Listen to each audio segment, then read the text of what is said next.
মাধ্যমে সকল বৈষম্যের অবসান ঘটে গিয়েছে।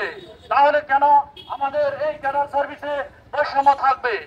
আমরা 25টি ক্যাডার একত্রিত হয়ে এই বৈষম্যের বিরুদ্ধে অবস্থান নিয়েছি। আমরা আসলে আজকে একটা ব্যানারে এসেছি। ব্যানারে কি বলা আছে? আমরা আন্ত ক্যাডার বৈষম্য নিরসন পরিষদের ব্যানারে আমরা 25টা ক্যাডার যারা জেলা পর্যায়ে কাজ করছি তারা এখানে এসে দাঁড়িয়েছি। আমাদের দাবিটা কিন্তু খুব বেশি না, আমরা এখানে কিন্তু ফোকাস করেছি 3টা দাবিতে। আমার ক্যাডার যার মন্ত্রণালয় তার।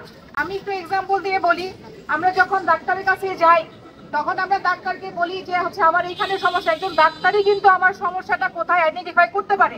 যখন আমার স্বাস্থ্য বিভাগের ডিজি একজন অ্যাডমিন ক্যাডারের, উনি আমার ক্যাডারের, উনি আমার সার্ভিসের কোথায় প্রবলেম উনি কিভাবে আইডেন্টিফাই করবেন?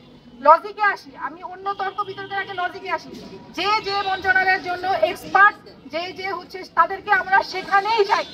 সুন্দর বাংলাদেশ বিনির্মাণে যাকে যা যেখানে প্রযোজ্য আমরা তাকেই সেখানে চাচ্ছি। অধিকার হরণ করে কিন্তু আমরা কি চাচ্ছি না। আমাদের যে অধিকারটা প্রাপ্য, আমাদের জন্য যেটা ডিসাইডেড সেটা আমাদেরকে দিতে হবে। আমার জন্য যেটা প্রযোজ্য আমাকে আপনারা সেটা ইনশিওর করবেন। ক্যাডারের 20 ব্যাচের 18 ব্যাচের অফিসাররা অ্যাডমিন ক্যাডারের 30 ব্যাচের অফিসারদের সাথে প্রমোশন পাচ্ছে, দিয়ে হচ্ছে। এটা তাদের জন্য কতটা লজ্জাজনক, কতটা অসম্মানজনক। আমরা কি দেশের জন্য সার্ভিস দিচ্ছি না? শুধুমাত্র কি একটা ক্যাডারই সার্ভিস দিচ্ছে? তাহলে স্বাস্থ্য কেন, শিক্ষা কেন? স্বাস্থ্য সেবা বন্ধ করে দিক, শিক্ষারা পড়ানো বন্ধ করে দিক, তাহলে কি দেশ চলবে? শুধুমাত্র কি একজনকে দিয়ে দেশ চলে? মানুষের পুরো সিস্টেমটা একটা হিউম্যান বডির মতো, টোটাল প্রশাসন ব্যবস্থাটা একটা হিউম্যান বডির মতো। আপনার শুধু মাথা কাজ করলে হবে না, আপনার হাত কাজ করতে হবে, আপনার পা কাজ করতে হবে, আপনার চোখ কাজ করতে হবে। আমরা প্রত্যেকে কিন্তু একটা হিউম্যান বডির একটা পার্ট। আমাকে বাদ দিয়ে আপনি টোটাল উন্নয়ন কখনো ইনশিওর করতে পারবেন না। এটার জন্য আমরা একত্রিত হয়েছি। সামনে আমরা কর্মসূচি অনেকগুলো রাখবো। আমি সকলের সহযোগিতা প্রত্যাশা করছি। যে আমাদের মন্ত্রণালয়ে আমরা থাকবো, যার যার মন্ত্রণালয়ে তারা থাকবে, এটাই হচ্ছে বাস্তবতা। কারণ যার যার সমস্যা তারা বোঝে। আমাদের শিক্ষায় কি সমস্যা সেটা আমরা শিক্ষকরা বুঝি। আমরা যদি সেখানে যেতে পারি সেটা আমরা সুন্দর মতো সমাধান করতে পারবো, এটাই ভাবি।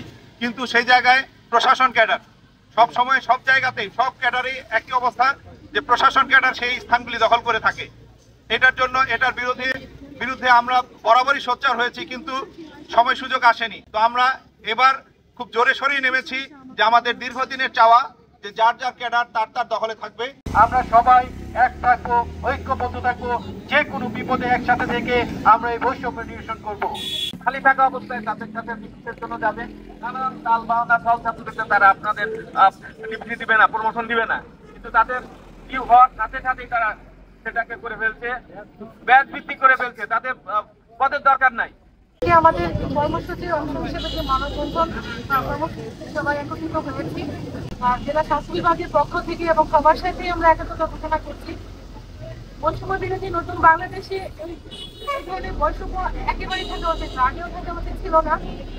কর্মসূচিগুলোতে আপনারা সকলে সক্রিয়ভাবে অংশগ্রহণ করবেন। আমরা যদি এই আন্দোলনকে বেগবান করতে না পারি এবং এই সময়ে যদি আমাদের যে দাবি দাওয়াগুলো না পেতে পারি, তাহলে ভবিষ্যতে এ ধরনের সুযোগ আর আসবে বলে মনে হয় না।